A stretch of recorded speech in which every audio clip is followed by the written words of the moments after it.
bahwa tingkat kepercayaan publik kepada DPR hanya 50%.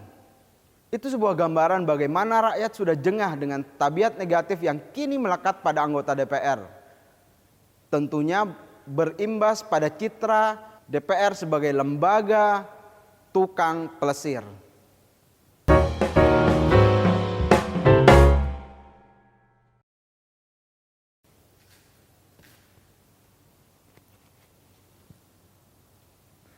Halo Sobat Media Indonesia, berjumpa lagi dalam The Editors.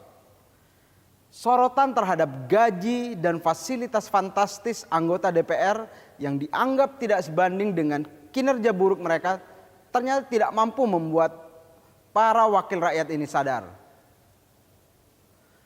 DPR justru berencana untuk melakukan perjalanan ke luar negeri. Sungguh sikap yang nihil empati terhadap kondisi rakyat yang masih dikepung pandemi COVID-19. Kunjungan kerja ke luar negeri jelas tidak pantas dilakukan di masa pandemi COVID-19 ini. Jauh lebih pantas bila uang kunjungan kerja ke luar negeri tersebut dipakai untuk membiayai pemulihan pasca COVID. Apakah masih kita memerlukan yang namanya studi banding? Kalau mau studi banding, silahkan klik. Sudah tahu seluruh negara seperti apa, seluruh daerah seperti apa, di situ ada semuanya. Inilah nilai-nilai yang harus kita rubah.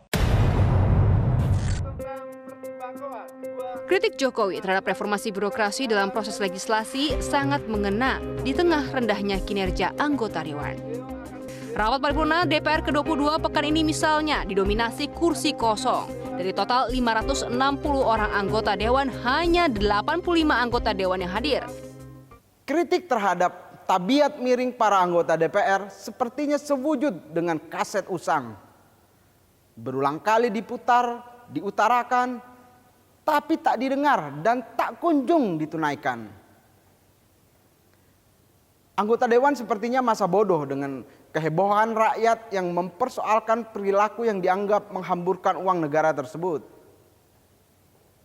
Rencana studi banding ke luar negeri ini semakin menegaskan bahwa sulitnya rakyat berharap pada DPR agar memenuhi harapan untuk mengefisienkan anggaran negara. Mereka justru memilih untuk makin gencar memunculkan alasan-alasan untuk memenuhi libido melakukan perjalanan ke luar negeri.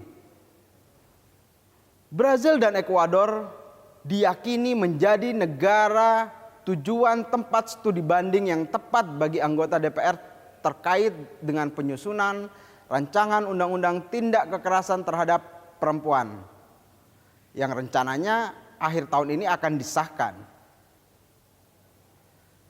Pimpinan DPR telah menyetujui Badan Legislasi melakukan kunjungan kerja ke Ekuador dan Brazil terkait dengan pembahasan RUU TPKS ini. Wakil Ketua DPR Lodewijk Paulus mengatakan bahwa Brazil misalnya adalah negara yang dianggap memiliki masalah kekerasan seksual yang bahkan sudah menjadi kebudayaan. Alasan dari Lodewijk kenapa para wakil rakyat ini harus jauh datang ke Brazil dan Ekuador karena dibutuhkan untuk melihat langsung kondisi di lapangan.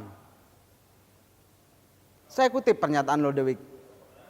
Masukan-masukan itu yang kami harapkan didapat langsung di lapangan, tidak disiapkan, berbeda misalkan dengan pertemuan secara online yang tentunya ada keterbatasan, kata Lodewijk.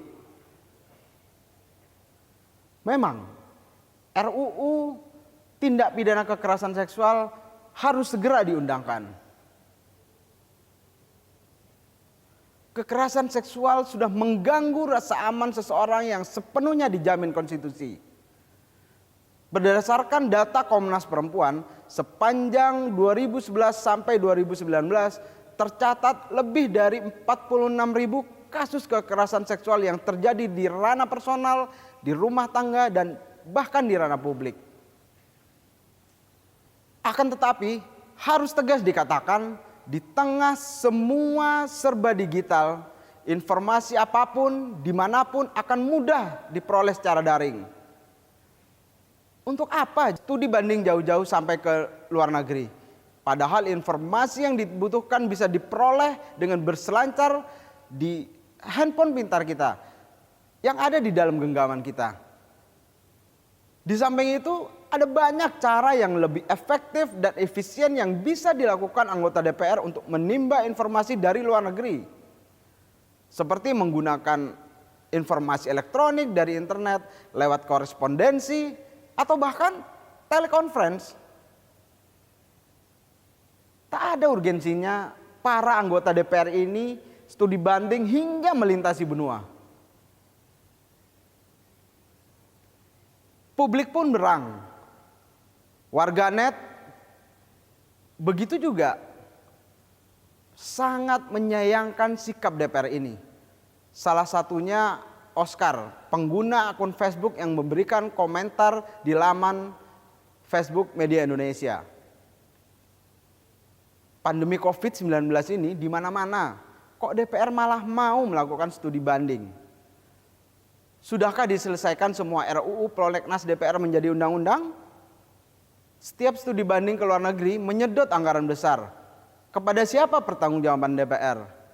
Rakyat Indonesia berhak tahu atas aktivitas anggota DPR sebagai wakil rakyat. Itu kata Oscar. Warganet lainnya dengan akun namanya Puing Mas Puing menyebut sikap DPR yang akan berangkat ke Brazil dan Ekuador ini memalukan. Di saat rakyat sedang berusaha bangkit dari keterpurukan ekonomi akibat COVID, ini mah buang-buang duit. Yang tujuannya kayaknya nggak bermanfaat bagi rakyat kecil. Tega-tega kau tuan berdasi yang terhormat, kata Puing Mas Puing. Kita menyarikan bahwa komentar-komentar tersebut menjadi cerminan bagaimana rakyat telah mempersepsikan kegiatan itu sebagai kamuflase dari pelesiran atau wisata dengan biaya negara. Persepsi negatif terhadap DPR yang berpangkal pada rendahnya kepercayaan rakyat kepada para anggota legislatif di Senayan ini.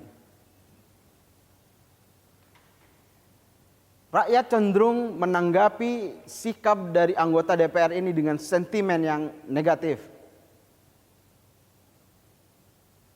Kepercayaan yang rendah itu terkonfirmasi dalam sebuah survei yang dilakukan oleh Indikator Politik Indonesia pada 29 September 2021 kemarin, bahwa tingkat kepercayaan publik kepada DPR hanya 50%. Itu sebuah gambaran bagaimana rakyat sudah jengah dengan tabiat negatif yang kini melekat pada anggota DPR. Tentunya berimbas pada citra DPR sebagai lembaga tukang pelesir. DPR mestinya sadar, batalkanlah seluruh agenda kunjungan kerja ke luar negeri, termasuk rencana kunjungan Komisi 1 DPR ke Amerika Serikat, Brazil, dan Belanda. Uang perjalanan dinas itu bisa dialihkan untuk membiayai pemulihan akibat pandemi COVID-19. Para anggota Dewan yang terhormat, sebaiknya Anda menolehlah kepada rakyat, menolehlah ke bawah. Bagaimana rakyat berjuang menghadapi COVID-19 sedangkan Anda justru mau jalan ke luar negeri.